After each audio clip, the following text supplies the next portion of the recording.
అందరికీ ప్రభు అయినటువంటి యేసుక్రీస్తు నామంలో నా హృదయపూర్వక వందనములు తెలియజేస్తూ ఉన్నానండి. కొరింథీయులకు రాసినటువంటి మొదటి పత్రిక 11వ అధ్యాయం 23వ వచనం నుంచి, నేను మీకు అప్పగించిన దానిని ప్రభు వలన పొందితిని. ప్రభు అయిన యేసు తాను అప్పగింపబడిన రాత్రి ఒక రొట్టెను ఎత్తుకొని కృతజ్ఞతాస్తుతులు చెల్లించి దాన్ని విరిచి, ఇది మీ కొరకైన నా శరీరము, నన్ను జ్ఞాపకము చేసుకొనుటకై దీనిని చేయుడని చెప్పాను. పౌలు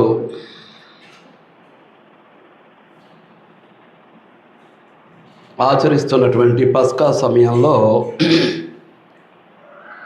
స్థాపించబోయేటటువంటి ప్రభురాత్రి భోజన కార్యక్రమాన్ని నేను ప్రభు వలన పొందితిని అని మాట్లాడుతూ ఉన్నాడు.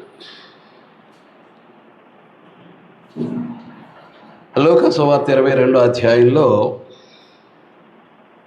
ప్రభు అయినటువంటి యేసుక్రీస్తు పస్కా సమయంలో దేవుని రాజ్యమైనటువంటి క్రీస్తు సంఘంలో అమలుపరచబోయేటటువంటి ప్రభురాత్రి భోజనాన్ని గురించి ఏ మాటలైతే అక్కడ వినియోగించారో అవే మాటలు ఇక్కడ పౌలు మాట్లాడటం మనం చూస్తాం. అది జాగ్రత్తగా మనం చూస్తే ప్రభు అయిన యేసు తాను అప్పగింపబడిన రాత్రి, మరి కాసేపట్లో గెత్సెమనే తోటలో లోకపాప విమోచనార్థం తను జరిగించబోయేటటువంటి ఆ బలియాగానికి శరీరాన్ని సిద్ధపరచుకుంటూ ప్రార్థిస్తున్నటువంటి ఆ సందర్భంలో ఆయనను యోధామత నాయకులు, రోమా సైనికులు వచ్చి ఆయనను బంధించి తీసుకువెళ్ళటం జరుగుతుంది.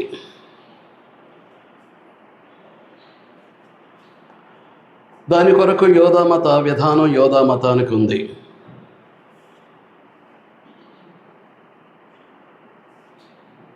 వాళ్ళకి అడ్డుగా ఉన్నాడనేటటువంటి భావనతోటి ఆయన అడ్డు తొలగించుకోవటానికి చేసేటటువంటి ప్రయత్నంగా వారు ఆలోచన చేస్తూ ఉన్నారు. కానీ అసలు సత్యం ఏంటి అనంటే, దేవుని యొక్క సంకల్పాన్ని వారు నెరవేరుస్తున్నారు. కానీ మేము నెరవేరుస్తున్నామనేటటువంటి ఆలోచన కానీ అటువంటి ఊహ కానీ వారికి లేదు. చంపేసి మేము అడ్డు తొలగించుకోవాలి, అంతవరకే వారి యొక్క ఆలోచన ఉంది.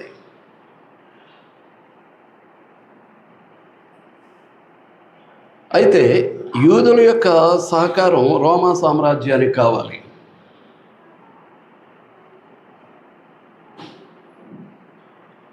యూదయ ప్రాంతంలో యూదుల యొక్క సహాయ సహకారాలు రోమా సామ్రాజ్యానికి కావాలి. అంచేత యూదుల యొక్క మద్దతు రోమా సామ్రాజ్యానికి లభించేటట్లుగా డిప్లొమాటిక్గా ఏం చేస్తున్నారు అని అంటే, వారి యొక్క సహాయాన్ని వీళ్ళర్థించి వారు కోరినట్లుగా ప్రభువును సిలువ వేయటానికి వీళ్ళు సిద్ధపడ్డారు తప్ప, వాస్తవానికి రోమా గవర్నర్ అయినటువంటి పిలాతుకు ప్రభు దగ్గర ఏ తప్పు కనిపించలేదు. సిలువ మరణానికి తగినటువంటి నేరమేమీ అతనికి దొరకలేదు.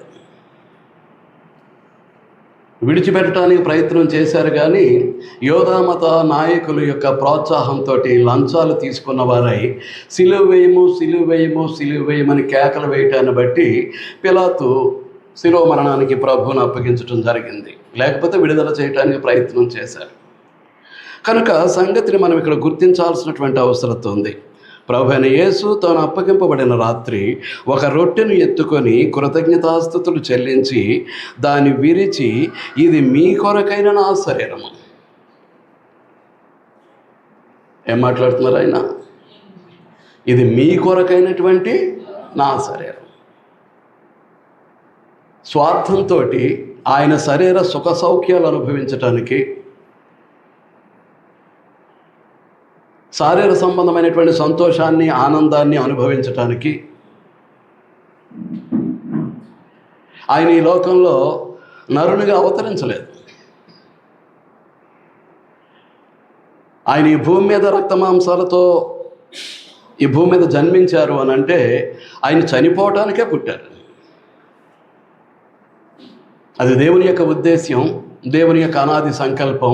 ఆ సంకల్పంలో భాగంగా యేసుక్రీస్తు రక్తమాంసాల్లో పాలివారై ఈ భూమి మీద నరునిగా అవతరించారు అని అంటే ఆయన చనిపోవటానికే, ఈ సర్వలోక మానవాళి పాప విమోచనార్థం తన ప్రాణాన్ని విమోచన క్రయధనంగా అర్పించటానికే, తన రక్తాన్ని అంతటినీ కూడా ఈ భూలోక సర్వ మానవాళి యొక్క ప్రక్షాళన కొరకై చిందించటానికే ఆయన ఈ భూమి మీద నరునిగా అవతరించారు అనేటటువంటి సంగతిని మనం జ్ఞాపకం చేసుకోవాల్సినటువంటి అవసరం ఉంది. మీకు అర్థమవుతుందా? ఆయన ఈ భూమి మీద అడుగు పెట్టేసరికి భూమి అంతా ఒక శ్మశానంలా ఉంది.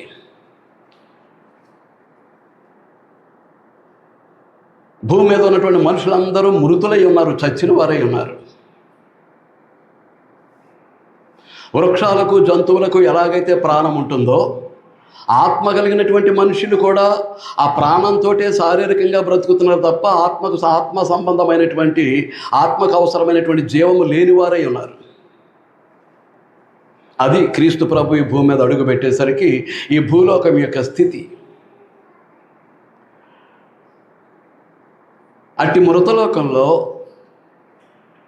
ఆయన జీవముగా ఈ భూమి మీద పాదాన్ని మోపటం జరిగింది.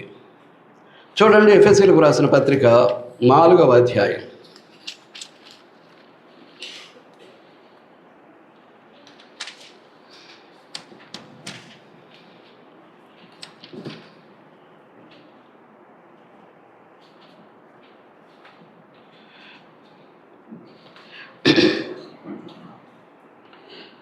ధర్మశాస్త్రాన్ని అతిక్రమించి యూదులు అలాగే ఉన్నారు, ఇశ్రాయేలీయులు. అలాగే దేవుడు లేనటువంటి అన్యజనులు కూడా అలాగే ఉన్నారు, మృత స్థితిలోనే ఉన్నారు. అలాంటి పరిస్థితుల్లో క్రీస్తు ఈ భూమి మీద నరునిగా అవతరించాల్సినటువంటి పరిస్థితి వచ్చింది. చూడండి, 4వ అధ్యాయం 17-18 వచనాలు. కాబట్టి అన్యజనులు నడుచుకున్నట్లు ఇక మీదట నడుచుకొనవలదని ప్రభునందు సాక్ష్యమిచ్చుచున్నాను. వారైతే అంటే ఆ అన్యజనులైతే అంధకారమైన మనసు గలవారై తమ హృదయ కాఠిన్యము వలన తమలోనున్న అజ్ఞానము చేత దేవుని వలన కలుగు జీవములో నుండి వేరుపరచబడిన వారై తమ మనసునకు కలిగిన వ్యర్థతను అనుసరించి నడుచుకొనుచున్నారు. మొత్తం అంతా వివరించడానికి కుదరదు. వారు జీవములో నుంచి వేరై, ఎక్కడి నుంచి వేరైపోయారు? జీవంలోంచి వేరయ్యారు అని అంటే దేవుని దృష్టికి చచ్చిన వారు, దేవుని దృష్టికి చచ్చినటువంటి వారు. ఇప్పుడు యేసుక్రీస్తును ఏ పరిస్థితుల్లో యోధా మతం సిలువ వేస్తూ ఉంది? ఈ లక్షణాలన్నీ వాళ్ళ దగ్గర ఉన్నాయి, ఈ లక్షణాలన్నీ వాళ్ళ దగ్గర ఉన్నాయి. వారైతే అంధకారమైనటువంటి మనసు కలిగిన వారై, యేసు ఎవరో తెలియట్లేదు, మెస్సయ్యను గురించినటువంటి వాగ్దానం వారికి ఉన్నప్పటికీ ఈయనే మెస్సయ్య అనేటటువంటి గ్రహింపు వారికి లేనటువంటి అంధకారం. మీకు అర్థమవుతుందా అండి? రెండవది, హృదయ కాఠిన్యము వలన తమలోనున్న అజ్ఞానము చేత. హృదయం కఠినమైపోతే దేవుని జ్ఞానం ఉండదు హృదయాల్లో. ఏముంటుంది? అజ్ఞానం ఉంటుంది. ఆ అజ్ఞానం చేత దేవుని వలన కలిగేటటువంటి జీవములో నుండి వేరుపరచబడిన వారై, దేవుని వలన కలిగేటటువంటి జీవములో నుండి వేరుపరచబడిన వారై చచ్చినటువంటి లోకం, మృతలోకం. ఏంటండి? నీవే పరిస్థితుల్లో క్రీస్తులో ప్రవేశించావు, నేనే స్థితిలో క్రీస్తులో ప్రవేశించాను. క్రీస్తుని ఎరగక ముందు, క్రీస్తు ప్రభు దగ్గరికి రాకముందు, క్రొత్త జన్మ ద్వారా క్రీస్తులో ప్రవేశింపకముందు నీ స్థితి, నా స్థితి, మన అందరి స్థితి ఏంటి? చచ్చిన స్థితి కాదా? మృత స్థితి కాదా? ఎట్టి పరిస్థితుల్లో బ్రతికింపజేశాడు దేవుడు? ఎట్టి పరిస్థితుల్లో? ఎఫెసీ పత్రికే 2వ అధ్యాయం 1వ వచనం, మీ అపరాధముల చేతను పాపముల చేతను మీరు చచ్చిన వారై ఉండగా ఆయన మిమ్మల్ని క్రీస్తుతో కూడా బ్రతికించెను. మీ అపరాధముల చేతను మీ పాపముల చేతను మీరు చచ్చిన వారై ఉండగా ఆయన అనగా తండ్రి అయినటువంటి దేవుడు మిమ్మల్ని క్రీస్తుతో కూడా బ్రతికించెను. కనుక క్రీస్తు దగ్గరికి రాకముందు, క్రీస్తులోనికి ప్రవేశింపకముందు, క్రీస్తు ద్వారా రక్షణ భాగ్యాన్ని పొందకముందు మనమెవరం? పాపముల చేత అపరాధముల చేత చచ్చిన వారమై ఉండలేదా? ఏమండి? ఇప్పుడు క్రీస్తులో ప్రవేశించిన వారు కూడా దేవుని యొక్క మాట చొప్పున, దేవుని వాక్యానుసారంగా బ్రతకటం చేతకాక వారు కూడా, మనము కూడా చచ్చిన స్థితిలోనే కొనసాగుతున్నామేమో.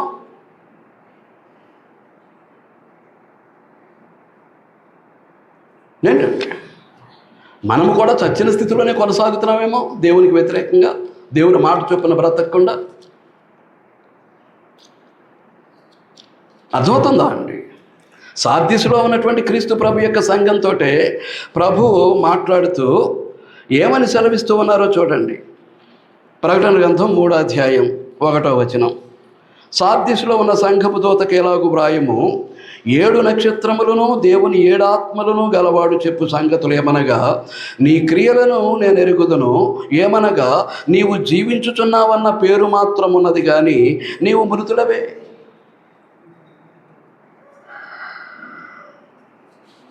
నేను అనగా ఆత్మ కావలసింది జీవం. నీ ఆత్మకు అవసరమైనటువంటి జీవం నీ దగ్గర లేనప్పుడు దేవుని దృష్టికి నువ్వు చచ్చిన వాడవే, చచ్చిన దానివే. శరీరం బ్రతుకుంది, శరీరం మాత్రం బ్రతుకుంది. నీ క్రియలు నేను ఎరుగుదును. ప్రభు అయినటువంటి యేసుక్రీస్తు మాట్లాడుతూ, నీ క్రియలు నేను ఎరుగుదును. నీవు జీవించుచున్నావన్న పేరు మాత్రం ఉన్నది కానీ నీవు మృతుడవే. దేంతో మాట్లాడుతున్నాడు? సార్దీసులో ఉన్నటువంటి క్రీస్తు సంఘంతో మాట్లాడుతున్నాడు. ఈనాడు కాపువరం క్రీస్తు సంఘంలో ఉన్నటువంటి నీ పరిస్థితి ఏంటి? నా పరిస్థితి ఏంటి? ఏంటి మన పరిస్థితి? ఇంకా చచ్చిన స్థితేనా? ఇంకా మృత స్థితేనా? ఏంటండి? క్రీస్తునందు దేవుడించినటువంటి జీవానికి మనం వారసులమయ్యే పరిస్థితి ఉందా లేదా? మనం ఆలోచించుకోవాలండి. మీకు అర్థమవుతుందా అండి? జీవం ఎక్కడుంది? క్రీస్తులో ఉంది. జీవం ఎక్కడుందండి? క్రీస్తులో ఉంది. యోహాను సువార్త 1వ అధ్యాయం.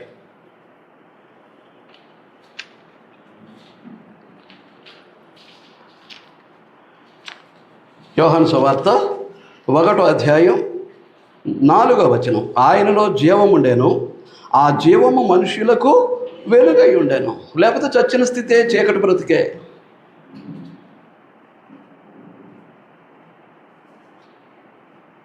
మీకు అర్థమవుతుందా అండి? ఆ జీవం ఆయనలో జీవం ఉంది. ఎవరిలో? క్రీస్తులో. అది మనుషులను వెలిగిస్తూ ఉంది. మనం వెలుగు సంబంధులము, పగటి సంబంధులమై బ్రతకాల్సినటువంటి మనం చీకటి సంబంధులము, రాత్రి సంబంధులుగా బ్రతుకుతూ ఉంటే పాపంలో మన పరిస్థితి ఏంటి? ఎలాంటి బ్రతుకుతున్నాం? క్రీస్తులో జీవం ఉంది, అది మనకు వెలుగై ఉంది.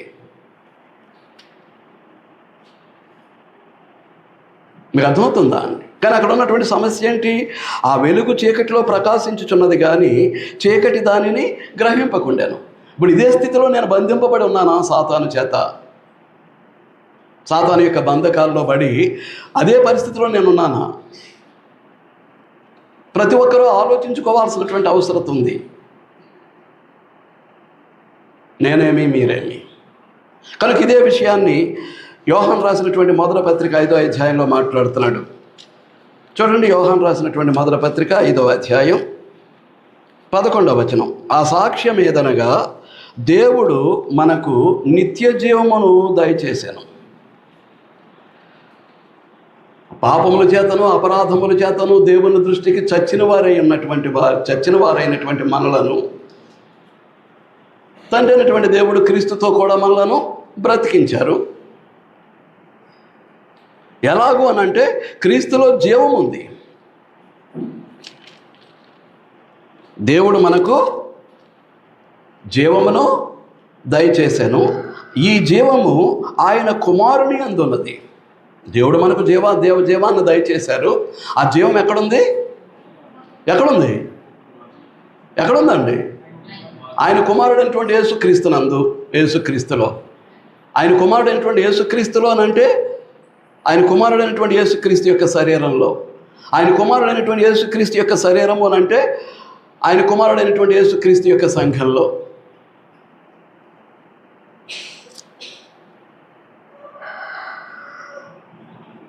సంఘాన్ని నిర్లక్ష్య పెట్టేటటువంటి వారు జీవానికి వారసులు కారండి.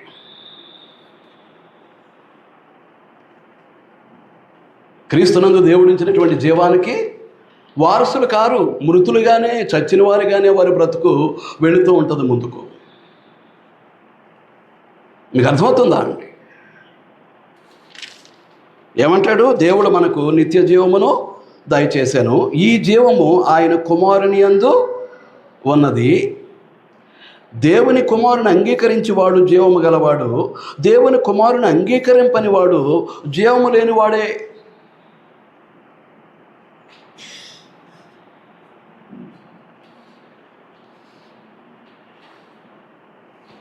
అంగీకరించటము అనంటే యేసుక్రీస్తు ఎలాగైతే తను రక్తమాంసాల్లో పాలివాడే శరీరధారిగా ఈ భూమి మీద దేవుడు చెప్పిన ప్రతి మాటకు లోబడి జీవించారు. ఏ పాపము లేనటువంటి జీవితం, ఏ అపరాధము లేనటువంటి జీవితం, ఏ తప్పు చేయనటువంటి బ్రతుకు ఆయన ఎలాగైతే బ్రతికారో అలాగూ బ్రతికారు. కాబట్టి ఈయన నా ప్రియకుమారుడు, ఈయన యందు నేను ఆనందించుచున్నాను. ఈ రోజున నీవు నేను అలాగూ బ్రతికితేనే దేవునికి ప్రియమైనటువంటి కుమారులము కుమార్తెలము. కాకపోతే ఆ ధన్యత ఉండదు. క్రీస్తు లాంటి జీవితాన్ని ప్రభు అయినటువంటి యేసుక్రీస్తునందు దేవుని కొరకు మనం బ్రతకపోతే మనకు జీవం ఉండదు.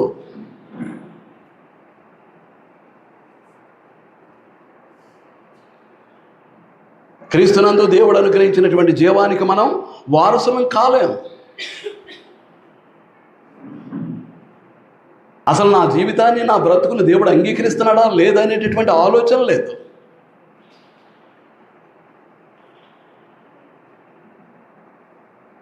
పరిశుద్ధమైనటువంటి యేసుక్రీస్తు యొక్క పరిశుద్ధ శరీరమునందు నేను క్రీస్తు పరిశుద్ధతలో పాలివాడనై దేవునికి అంగీకారయోగ్యమైనటువంటి జీవితాన్ని జీవిస్తున్నానా అనేటటువంటి ఆలోచన లేదు. కాబట్టి ముందుగా మన స్థితి ఏంటో మనకు అర్థం కావాలి. ఆయన జ్ఞాపకం చేసుకోవాలి. సరే, అసలు క్రీస్తుని ఎరక్కముందు, క్రీస్తు దగ్గరికి రాకముందు, క్రొత్త జన్మ ద్వారా క్రీస్తులోనికి ప్రవేశించకముందు నీ గతి, నా గతి, మన గతి ఏంటి? అక్కడి నుంచి కదా జ్ఞాపకం చేసుకోవాల్సింది. అక్కడి నుంచి జ్ఞాపకం చేసుకుంటే క్రీస్తు ప్రభు ద్వారా దేవుడు మనకి ఏం చేశాడు అనేటటువంటిది మనం జ్ఞాపకం చేసుకోవడానికి అవకాశం ఉంటుంది. అసలు ముందు గతి ఏంటో తెలుసుకోకుండా క్రీస్తు ప్రభు యొక్క మరణ సమాధాన పునరుద్ధానాలు జ్ఞాపకం చేసేసుకుని, విరి చేసుకుని, నోట్లు వేసేసుకుని, పోసేసుకుని, గొంతులో పోసుకుని తాగేసి అది ప్రభరాత్రి భోజనాన్ని స్వీకరించేటటువంటి విధానం కాదు. అది క్రీస్తు దగ్గరికి రాకముందు, క్రీస్తులో ప్రవేశింపకముందు నీ గతి ఏంటి? వాస్తవానికి పరిశుద్ధాత్ముడు పౌలు ద్వారా చెప్పినట్లుగా పాపముల చేతను అపరాధముల చేతను చచ్చిన గతి కాదా మన గతి? అది జ్ఞాపకానికి వస్తుందా? నీ క్రియలను బట్టి చూస్తే నువ్వు బ్రతుకున్నావన్న పేరు మాత్రం ఉన్నది కానీ, నువ్వు జీవిస్తున్నావన్న పేరు మాత్రం ఉన్నది కానీ చచ్చిన స్థితి కాదా? అనేకులము ఎప్పటికీ అదే బ్రతకట్లేదా క్రీస్తునందు? అసలు ఆలోచించుకుంటున్నావా? తెచ్చుకోవటం, తినటం, ఆదివారం వస్తే బయలుదేరటం, బైబిల్ సంకలో పెట్టుకొని. అసలు మన ఉనికి ఏంటి అనేది మనకు అర్థమవుతుందా?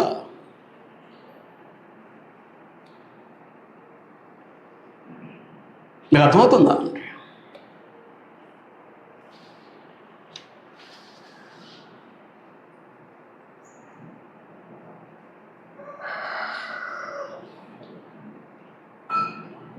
మన పనులను క్రమపరుచుకొని సంఘముగా కూడుకునే సమయానికి మనం సంఘముగా కూడుకునే పరిస్థితిలో ఉంటేనే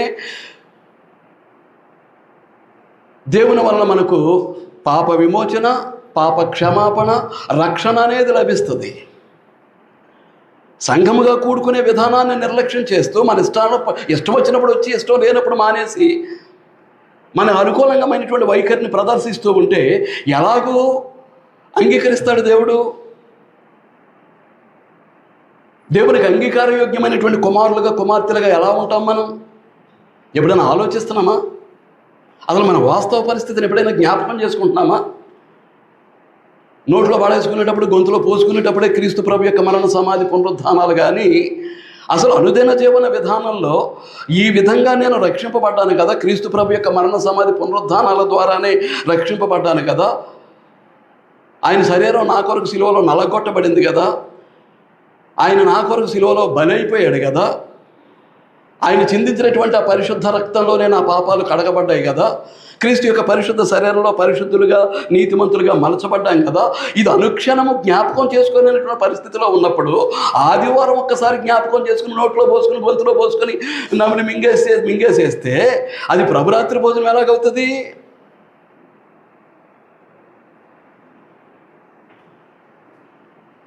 ఏమండి?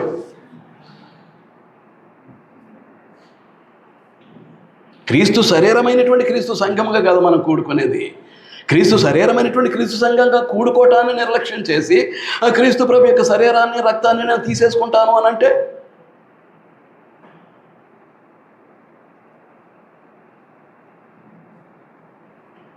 ఏంటండి? ఆలోచిస్తున్నామా మనం?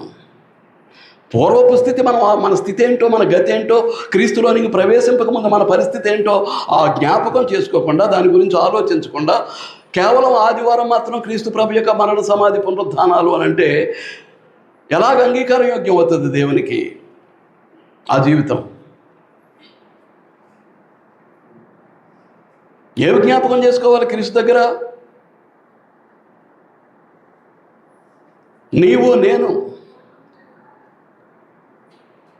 పాపము చెయ్యబోతూ ఉన్నామనే సంగతిని జగత్తు పునాదికి ముందే ఎరిగిన వాడై, నీవు నేను మనమందరమును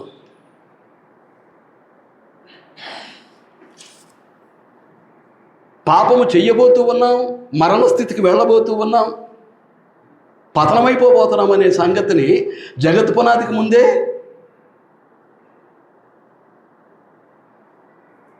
ఏ స్థితిలోంచి ఏ స్థితికి పడిపోతున్నామో ఎరిగినటువంటి వాడై ఏం చేశారు? ఆయన జగత్తు పునాదికి ముందే నీ రక్షణ కొరకు, నా రక్షణ కొరకు, నీ పాప విమోచన కొరకు, నా పాప విమోచన కొరకు ఆయన జగత్తు పునాదికి ముందు దేవుని చేత నియమింపబడలేదా?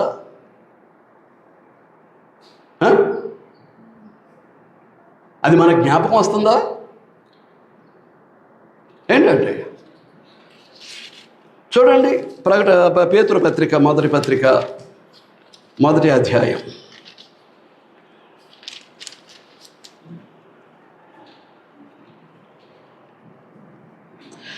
ఇంత సంగతిని ప్రభురాత్రి భోజనం తీసుకునే పోయే ముందు మనం జ్ఞాపకం చేసుకోవాలి అని అంటే పక్కోడితో మాట్లాడటానికి అవకాశం ఎక్కడి నుంచి వస్తుంది? పక్కోడితో జోకులేసి పళ్ళు కిలించడానికి అవకాశం ఎక్కడి నుంచి వస్తుంది? నిజంగా నీ జీవితాన్ని నువ్వు జ్ఞాపకం చేసుకొని దేవుడు క్రీస్తు ప్రభు ద్వారా నీకు అనుగ్రహించినటువంటి ఆ విమోచన కార్యక్రమాన్ని జ్ఞాపకం చేసుకొని క్రీస్తు ప్రభు నీ పాపాన్ని సిలువలో మోస్తూ, నీ పాప శిక్షను సిలువలో భరిస్తూ ఏ విధంగా రక్తపు ముద్దగా ఆయన మారిపోయాడో నీ కళ్ళ ముందు అలా కదులుతూ ఉంటే ఆ సిలువ మీద వేలాడుతున్నటువంటి క్రీస్తు ప్రభు, ఎక్కడి నుంచి వస్తాయి నవ్వులు? ఎక్కడి నుంచి వస్తాయి జోకులు? పక్కవాడితో మాట్లాడటానికి టైం ఎక్కడి నుంచి ఉంటుంది? ఏమి జ్ఞాపకం చేసుకోవాలో తెలీదు. జ్ఞాపకం చేసుకోవాలి. ఏమి జ్ఞాపకం చేసుకోవాలి? ఎప్పుడు నియమించబడ్డాడు నీ రక్షణ కొరకు, నీ పాప విమోచన కొరకు క్రీస్తు ప్రభు? అది నీకు జ్ఞాపకానికి వస్తున్నాడా? 18వ వచనం నుంచి, పితృపారంపర్యమైన మీ వ్యర్థ ప్రవర్తనను విడిచిపెట్టినట్లుగా వెండి బంగారముల వంటి క్షయ వస్తువుల చేత మీరు విమోచింపబడలేదు కానీ అమూల్యమైన రక్తము చేత, అనగా నిర్దోషమును నిష్కలంకమునకు గొర్రెపిల్ల వంటి క్రీస్తు రక్తము చేత విమోచింపబడితిరని మీరు ఎరుగరా? మీరు ఎరుగుదురు కదా? ఎరుగుదమా? జ్ఞాపకానికి వస్తున్నాడా?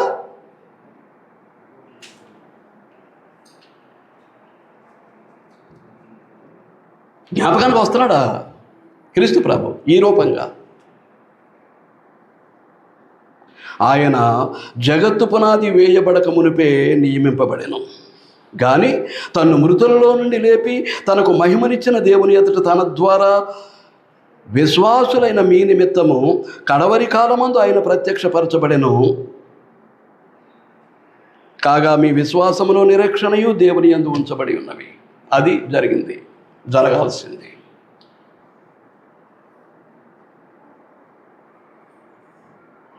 మీకు అర్థమవుతుందా అండి? ఎప్పుడు నియమించబడ్డాడు క్రీస్తు ప్రభు నీ పాప విమోచన కొరకు? ఎప్పుడు జగత్తు పునాది వేయబడక ముందే. అంటే నీవు నేను పాపం చేయబోతున్నామనే సంగతి దేవుడికి తెలుసా? దేవుడు ఎరుగునా? ఎరిగే కదా ఆ సిద్ధపాటు చేస్తా.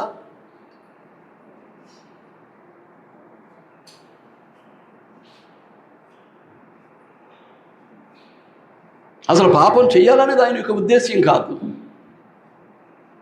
పాపం చేయాలనేటటువంటిది ఆయన ఉద్దేశం కాదు. ఎందుచేత? ఆయన పోలికలో, ఆయన స్వరూపంలో సృష్టింపబడినటువంటి మనం కేవలము పాపం చేయటానికి శరీరమే కారణం కనుక ఆ శరీరాన్ని ఆస్పదం చేసుకుని పాపం చెయ్యాలి అనేటటువంటిది దేవుని యొక్క ఉద్దేశ్యం కాదు. కానీ పాపం చేయబోతున్నాడు. ఆయన సర్వజ్ఞుడు, ఆయనకు సమస్తము తెలుసు. కనుకనే క్రీస్తు ప్రభుని ఎప్పుడు నిర్ణయించాడు? నీ కొరకు, నా కొరకు. జ్ఞాపకం వస్తుందా అసలు? జ్ఞాపకం చేసుకోగలుగుతున్నామా?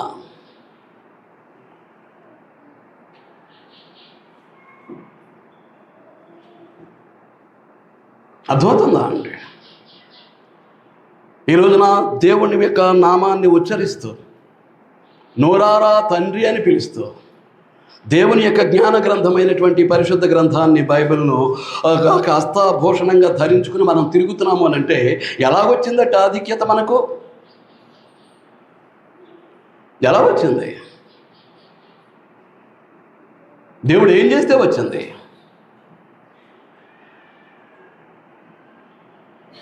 పన్నెండు మంది శిష్యులను పంపిస్తూ ఏం చెప్పి పంపించాడు ఆయన? మత్తయి సువార్త 10వ అధ్యాయం.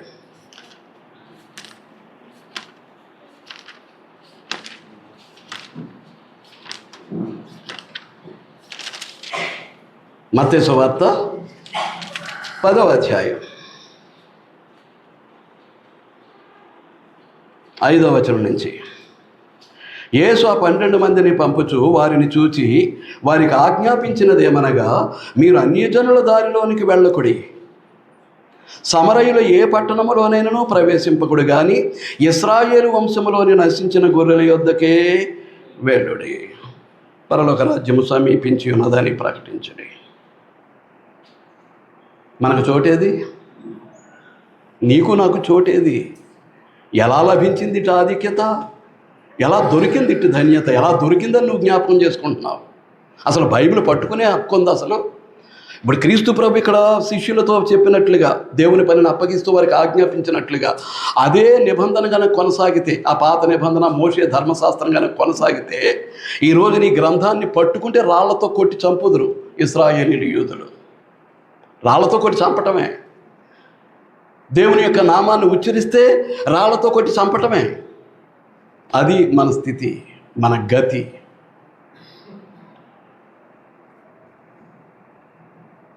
మీకు అర్థమవుతుందా అండి? మరి ఈ స్థాయికి ఎలా వచ్చాము? దేవుడు ఏం చేస్తే వచ్చాము? ఎప్పుడైనా జ్ఞాపకానికి వస్తుందా క్రీస్తు ప్రభు యొక్క శిలువ మరణం ఏం చేసిందో?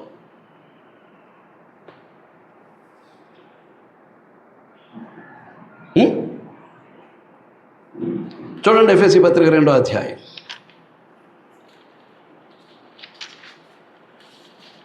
అసలు బైబిల్ పట్టుకోవటానికి అర్హత లేనటువంటి మనం,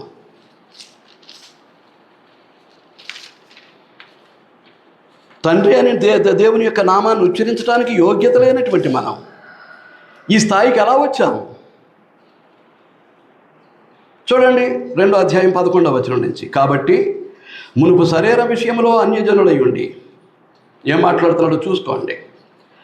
శరీరమందు చేతితో చేయబడిన సున్నతి గలవారు అనబడిన వారి చేత సున్నతి లేనివారు అనబడిన మీరు.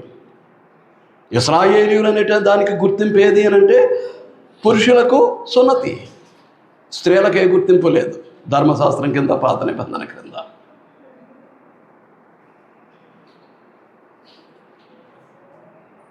మీకు అర్థమవుతుందా అండి? స్త్రీలకి ఏ విధమైనటువంటి ఆధిక్యత లేని పరిస్థితుల్లో ఈ రోజున స్త్రీలు రాజులైనటువంటి యాజక సమూహంలో పాలిభాగస్తులు అయ్యారు అని అంటే ఎలాగయ్యారో ఎప్పుడైనా ఆలోచిస్తున్నారు? అసలు ధర్మశాస్త్రం కింద స్త్రీల యొక్క గతి ఏంటి? అసలు దేవాలయంలో అడుగు పెట్టడానికి వారికి అర్హత ఉందా?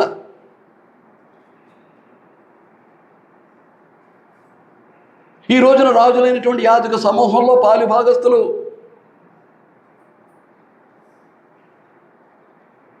నశించిపోతున్నటువంటి ఆత్మలకు సువార్త ప్రకటించి యాజక ధర్మాన్ని నిర్వర్తించడానికి యోగ్యులు. ఏ స్థితిలోంచి తీసుకెళ్ళి ఏ ఉన్నత స్థితిలో పెడితే మనకేమైనా అర్థమవుతుందా ఆ స్థితి ఏంటో? ఏమండి? మగవారు ఇశ్రాయేలుకు మాత్రమే ఆ స్థితి. ఏది? సున్నతి. అబ్రహాముతో దేవుడు కుదుర్చుకున్నటువంటి నిబంధన ప్రకారం సున్నతి అనేటటువంటిది ఇశ్రాయేలులకు గుర్తుగా దేవుడు ఇవ్వటం జరిగింది. కానీ శరీరమందు సున్నతి కలిగినటువంటి ఇశ్రాయేలీయులు అన్ని జనులు ఏమంటున్నారు? సున్నతి లేనివారు అంటున్నారు. అంటే దేవుడు లేనివారు. సున్నతి లేదు అని అంటే దేవుడు లేనివారు అని అర్థం. సున్నతి లేనివారు అనబడిన మీరు ఆ కాలమందు ఇశ్రాయేలుతో సహపౌరులు కాక పరదేశులను, వాగ్దాన నిబంధనలు లేని పరజనులను, నిరీక్షణ లేనివారును, లోకమందు దేవుడు లేనివారునై ఉండి క్రీస్తుకు దూరస్తులై ఉంటారని నోట్లో వేసుకునేటప్పుడట క్రీస్తు మరణ సమాధి పునరుద్ధానాలట జ్ఞాపకం చేసుకునేది.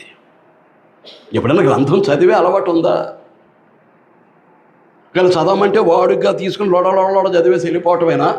దాన్ని అర్థం చేసుకుని అక్కడ ఏం మాట్లాడుతున్నాడో చూసుకొని జాగ్రత్తగా గ్రహించుకొని గైకొని అంతరంగంలో భద్రపరుచుకునేటట్లుగా ధ్యానపూర్వకంగా చదివే పరిస్థితులు ఏమైనా ఉన్నాయా గ్రంథాన్ని?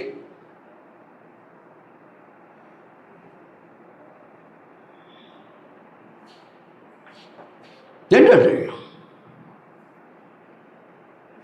రైట్. క్రీస్తుకు దూరస్తులై ఉంటారని మీరు జ్ఞాపకం చేసుకునండి. క్రీస్తుకు దూరస్తులై ఇంటికి రక్షణ ఏది? పాప విమోచనేది? పాప క్షమాపణేది? నిత్యజీవం ఏది? క్రీస్తులో నిత్యజీవాన్ని ఉంచాడు. క్రీస్తులో బాప్తిస్మం ద్వారా క్రీస్తులోనికి ప్రవేశిస్తే కదా క్రీస్తునందు ఉన్నటువంటి నిత్యజీవానికి మనం వారసులం అయ్యేది. క్రీస్తు ప్రభు యొక్క పరిశుద్ధ శరీరమైనటువంటి క్రీస్తు సంఘంలో నమ్మకస్తులుగా కొనసాగితే కదా క్రీస్తునందు ఉన్నటువంటి నిత్య జీవాన్ని మనం గ్రహించుకునేది.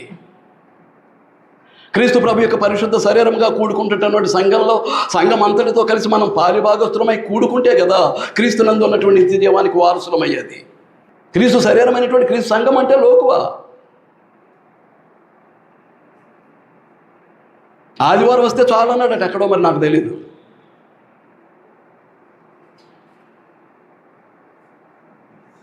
ఆదివారం వచ్చి ప్రభురాత్రి భోజనం తీసుకుంటే చాలు అన్నాడట ఎక్కడో గ్రంథంలో, నాకు ఎప్పుడు కనపడలేదు.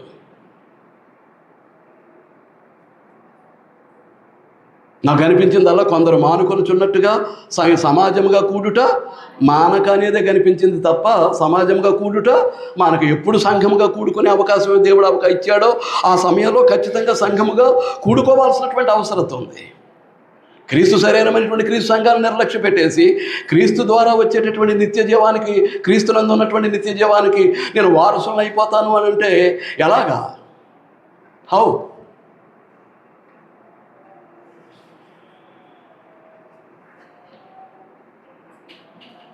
ఎలాగండి?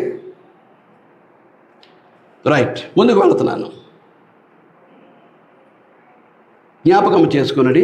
అయినను మునుపు దూరస్తులైన మీరు, ఎవరికి?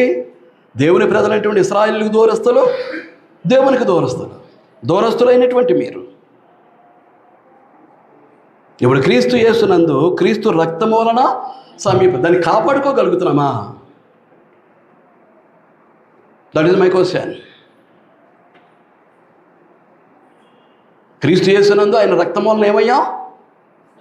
దేవుని ప్రజలైనటువంటి ఇశ్రాయేలుతో సహపౌరులయ్యాం. దేవుని కుమారులుగా కుమార్తెలుగా మలచబడ్డాం. దాన్ని క్రీస్తు సంఘంగా సమయం దొరికినప్పుడల్లా కూడుకుంటూ దాన్ని కాపాడుకోగలుగుతున్నామా? క్రీస్తునందు ఉన్నటువంటి మన స్థానాన్ని, మన స్థితిని ఏమి జ్ఞాపకం చేసుకుంటున్నారు?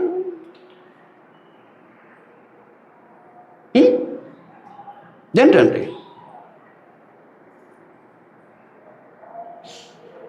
సమీపస్తులై ఉన్నారు. ఆయన మన సమాధానమై ఉండి, ఎవరితో సమాధానం? దేవునితో సమాధానం. ఇప్పుడు బుధవారం బైబిల్ క్లాసులో ఆలోచన చేస్తూ ఉన్నా. ఎవరితో సమాధానం? దేవునితో సమాధానం. తోటి సహోదరి సహోదరులు, సంఘముతో సమాధానం. ఈ రెండు సమాధానాలు మనం మెయింటైన్ చేయలేనప్పుడు ఏ యోగ్యతతో ప్రభరాత్రి భోజనాన్ని తీసుకుంటాం? ఏ యోగ్యతతో క్రీస్తు శరీరంలో భాగమని దాన్ని విరుచుకుని నోట్లో వేసుకుంటాం? ఏ యోగ్యతతోటి? సంఘముగా కూడుకోవటానికే నీకు అనుకూలత ఉండదు.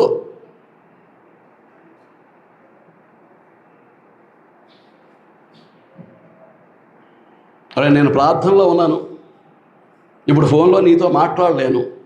ప్రార్థన అయిపోయిన తర్వాత నేనే చేస్తాను అంటలేదు, ఫోన్ పట్టుకుని పోవటమే. అది ఎంతసేపు అయినా సరే, ఇక్కడ ఈ కార్యక్రమం ఇలా జరిగిపోతుంటుంది, ఫోన్ పట్టుకుని పోవటమేనండి.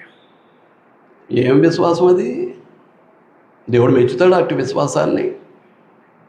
ఏం భక్తి అది? అట్టి భక్తిని దేవుడు అంగీకరిస్తాడా? అంగీకరిస్తారని మీరు అనుకుంటున్నారా?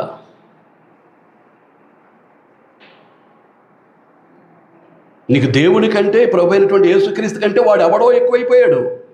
వాడితో మాట్లాడాలి, వాడికి సమాధానం చెప్పాలి. లేకపోతే నీకేదో నష్టమైపోతుంది ఇప్పుడు ఇక్కడ ఈ భూమి మీద. ఆ నష్టాన్ని కవర్ చేసుకోవడానికి వాడు ముఖ్యమైపోయాడు, కానీ దేవుడు, నిన్ను సృష్టించినటువంటి నీ సృష్టికర్త అయినటువంటి దేవుడు ముఖ్యం కాలేదు. నీ రక్షణకర్త అయినటువంటి యేసుక్రీస్తు నీకు ముఖ్యం కావట్లేదు.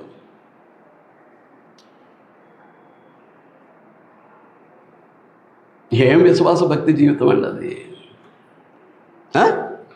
రైట్, కిందకు వెళ్ళిపోతున్నాను. రక్తం వల్ల సమీపస్తులై ఉన్నారు. ఆయన మన సమాధానమై ఉండి మీకును మాకును ఉండిన ద్వేషమును. పౌలు ఏం మాట్లాడుతున్నాడు? మీకును మాకును. ఎఫెసీ పట్టణంలో ఉన్నటువంటి క్రీస్తు సంఘంలో యూదులు సంఘ సభ్యులై ఉన్నారు, అన్యజనులు కూడా సంఘ సభ్యులై ఉన్నారు. వారికి పత్రిక రాస్తూ మాకును అనంటే యూదులకును, అతడు బెన్యామీను గోత్రానికి చెందినటువంటి వాడు. ఇశ్రాయేలు 12 గోత్రాల్లో బెన్యామీను గోత్రానికి చెందినటువంటి వాడు ఈ పౌలు. మాకును మీకును, మీకును మాకును ఉండిన ద్వేషమును. ఆయన మన సమాధానమై ఉండి మీకును మాకును ఉండిన ద్వేషమును, అనగా విధిరూపకమైన ఆజ్ఞలు గల ధర్మశాస్త్రమును తన శరీరమందు కొట్టివేయుట చేత మధ్య గోడను పడగొట్టి ఉభయులను యాకము చేశాను. జ్ఞాపకానికి వస్తుందా? ఉభయులంటే యూదుల్ని లేక ఇశ్రాయేలీయుల్ని, అన్యజనులమైనటువంటి మనలను క్రీస్తునందు ఏం చేశాడు? ఆయన శిలువ రక్తం వలన ఆయన మన సమాధానమై ఉండి యాకము చేశాడు. ఆ ద్వేషాన్ని చంపేశాడు.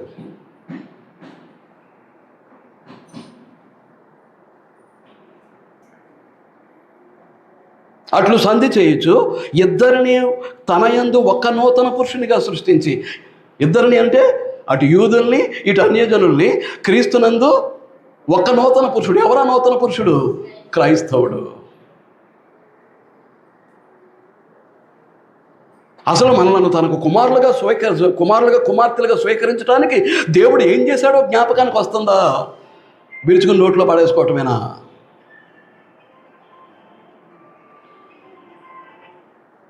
ఏమండి? ఏంటండి? టైం అయిపోయింది. గలతీ పత్రిక 4వ అధ్యాయం. అయితే కాలము పరిపూర్ణమైనప్పుడు దేవుడు తన కుమారుని పంపెను. ఆయన స్త్రీ యందు పుట్టి మనము దత్తపుత్రులము కావాలనని ధర్మశాస్త్రమునకు లోబడి ఉన్న వారిని విమోచించుటకై ధర్మశాస్త్రమునకు లోబడిన వాడాయను. ధర్మశాస్త్రం నుండి వారు విమోచింపబడితే వారితో మనం సహపౌరులం అవటానికి అవకాశం ఏర్పడుతుంది.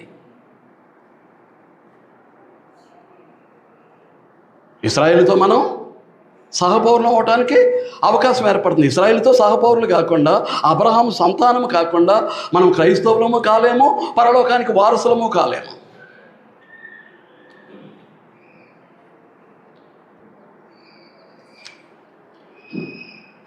మీకు అర్థమవుతుందా అండి?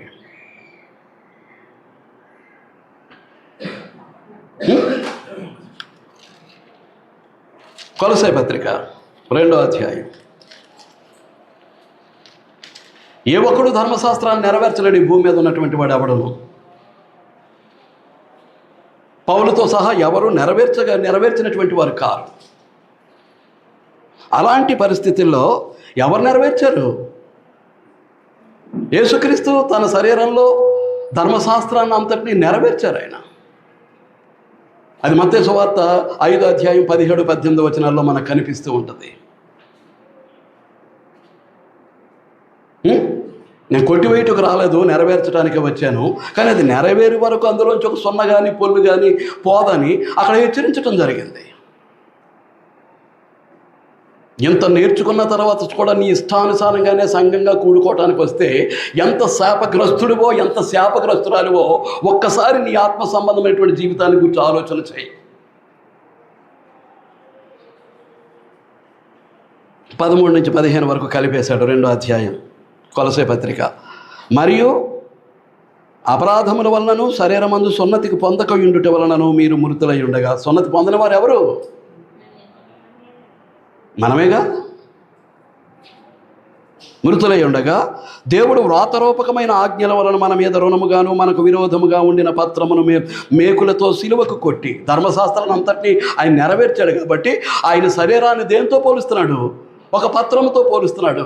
ఆ పత్రమును మేకులతో సిలువకు కొట్టి, యేసుక్రీస్తు యొక్క శరీరాన్ని సిలువకు మేకులతో కొట్టారు అని అంటే ధర్మశాస్త్రం అంతా ఆయన నెరవేర్చాడు. ఆ ధర్మశాస్త్రం అంతా అక్కడ ఉంది, ఆయన శరీరంలో ఉంది. కాబట్టి ఆయన శరీరాన్ని మేకులతో సిలువ కొట్టారు అని అంటే దేన్ని మేకులతో సిలువ కొట్టారు?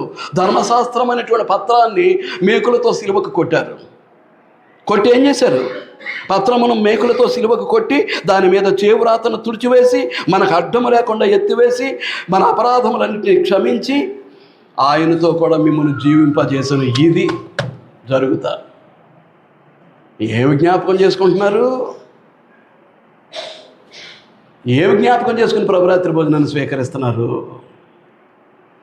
దానికి తగిన కృతజ్ఞత ఏంటి మీలో, నాలో, మనందరిలో?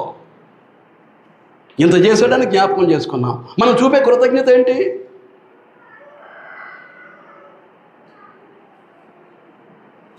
ఏమండి, మనం చూపే కృతజ్ఞత ఏంటి? ఏమండి,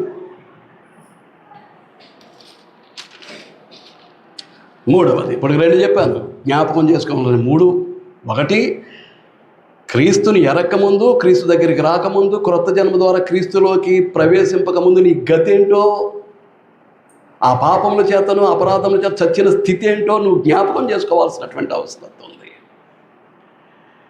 నిన్ను పాపము నుంచి విమోచించి తనకు కుమారుడుగా కుమార్తెగా స్వీకరించడానికి, నీ పాప విమోచనార్థం జగత్తు పునాది వేయకపడ ముందుపై క్రీస్తు ఏ విధంగా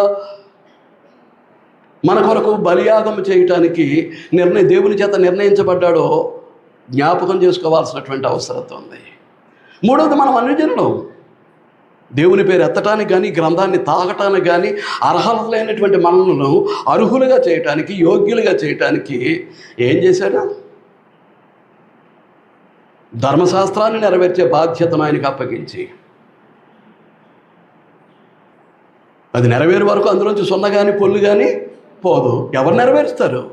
600కు పైగా ఉన్నటువంటి ధర్మశాస్త్రపు ఆజ్ఞలను ఎవరు నెరవేర్చగలరు? యాకోబు 2:10 అంటాడు, ధర్మశాస్త్రం అంతయు నెరవేర్చి ఒక్క ఆజ్ఞ విషయంలో తప్పిపోతే మిగిలిన ధర్మశాస్త్రం అంతట్లోనూ వాడు అపరాధి. ఒక్క ఆజ్ఞ విషయంలో తప్పిపోతే, ఆజ్ఞలను నెరవేర్చాడు, ఒక్క ఆజ్ఞ విషయంలోనే తప్పిపోతే ఆజ్ఞలన్నిటి విషయంలో అపరాధి అంటున్నాడు.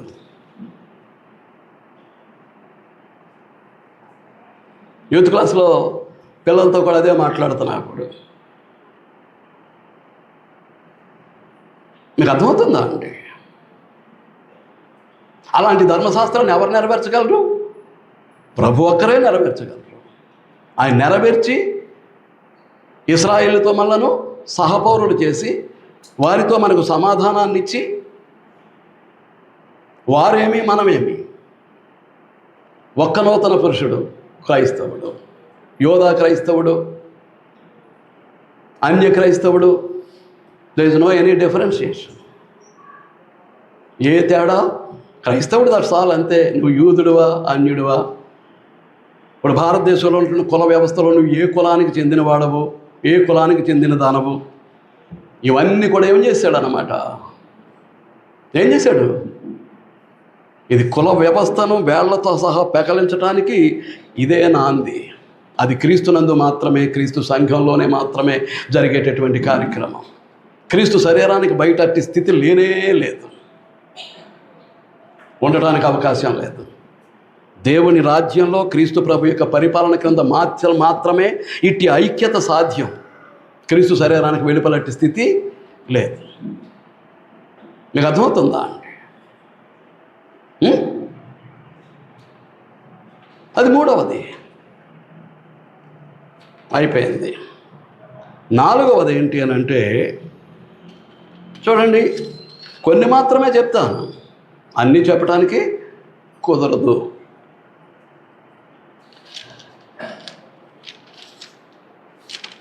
హెబ్రీ పత్రిక 2వ అధ్యాయం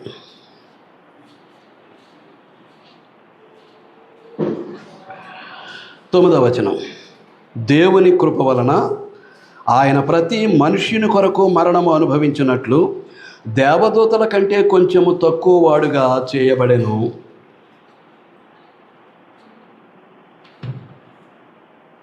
ఎంతమంది కొరకట? ఎంతమంది కొరకట? ఆయన దేవుని కృప వలన ఆయన ప్రతి మనుష్యుని కొరకు మరణము పొందినట్లు.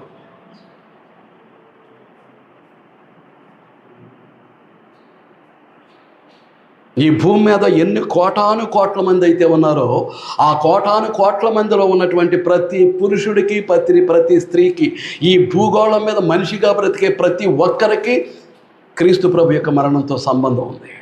వాడు అంగీకరించకపోతే అంగీకరించకపోవచ్చు. ప్రతి మనిషికి క్రీస్తు మరణంతో సంబంధం ఉంది. అసలు క్రీస్తు మరణంతో సంబంధం పెట్టుకున్నటువంటి మన పరిస్థితి ఏంటి? దానికి తగినటువంటి బ్రతుకు మనం బ్రతుకుతున్నామా?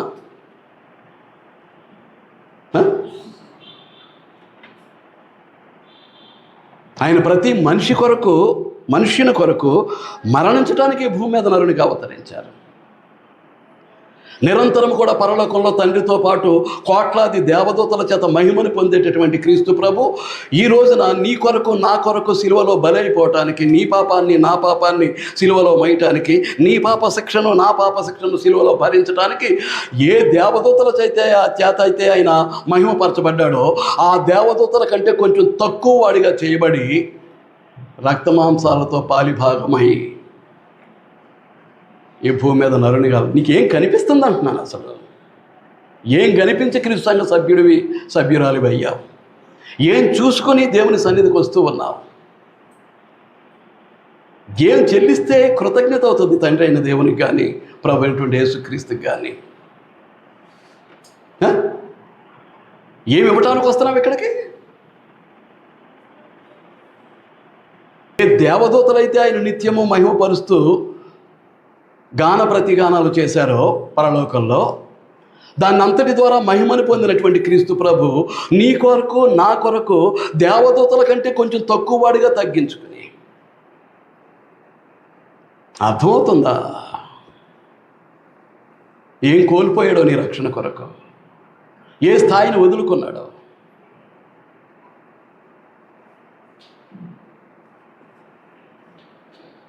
విడిచిపెట్టేశాను. ఆలోచిస్తూ గడపండి. మళ్ళా 2 వారాల టైం ఆలోచించుకోండి. నిన్ను పుట్టించినటువంటి నీ ఆత్మీయ తండ్రి అయినటువంటి దేవుని కొరకు నువ్వు ఎలాంటి బ్రతుకుతున్నావో ఆలోచించుకో. నీ పాప విమోచన కొరకు సిలువలో తన ప్రాణాన్ని అర్పించి సిలువలో బలైపోయినటువంటి క్రీస్తు కొరకు నువ్వు ఎలాంటి జీవితాన్ని జీవిస్తున్నావో ఆలోచించుకో. అర్థమవుతుందా అండి? ఆలోచించుకుంటూ ప్రభరాత్రి భోజనంలో పాలు పంపులు పొందు, యోగ్యతతోటి ఆలోచించుకుని నేను ఎలాగే బ్రతుకుతాను. శాపాన్ని మూట కట్టుకోవద్దు, అపరాధులు కావద్దు. ఎవడైనా ఐక్యతతో తీసుకుంటే వాళ్ళు ఏమవుతారు? అపరాధులు అవుతారు. వాళ్ళకేముంటుంది? శిక్షా విధి ఉంటుంది. ఆశీర్వాదానికి బదులు శిక్ష పొందే గతి మనకు అవసరమా? శ్రద్ధగా విన్నందుకు మీ అందరికీ వందనాలు తెలియజేస్తూ ఈ ఆత్మీయ హెచ్చరికలు ముగిస్తూ ఉన్నానండి. అందరికీ వందనాలు.